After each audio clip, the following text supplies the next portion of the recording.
Yun guys, nagbi-blink yung ating power displays. Yan.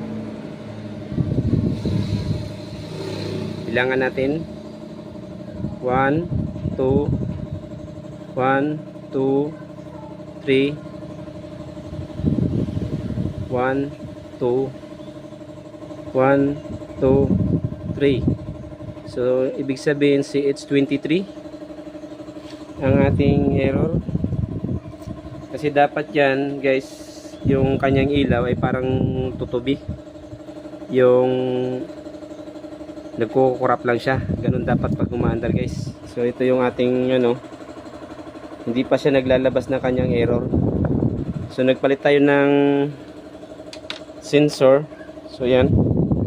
Yan. So, ngayon hindi siya naglabas ng error. Susubukan natin tanggalin yung kanyang sensor kung lalabas yung error. Yan, tinanggal natin yung sensor dito sa compressor. So, ayan. CH41 pala yung kanyang sensor na error. Yan.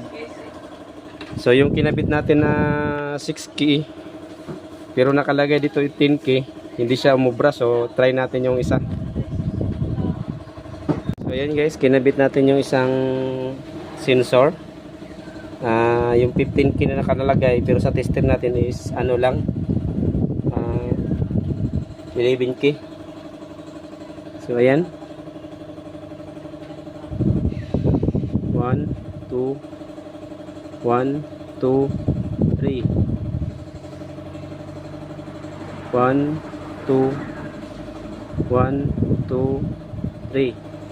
So, ibig sabihin, si CH23 yung kanyang board, pero hindi siya naglabas ng sensor, ng kanyang error guys. Lagay natin sa call. Yan. Observe natin kung hindi naglabas ng error guys. Yan. So, pag ganon, natin yung kanyang system. May problema yung kanyang system, hindi siya nag-command punta sa kanyang IC dito sa kanyang insulation. So susukatan natin to ng voltahe guys. Yan na guys, yung sinasabi ko, lumabas na yung CH23. Yun yung kaninang blink niya doon. So ayan, i-count natin. Tama yung natin, lumabas yung kanyang error, CH23.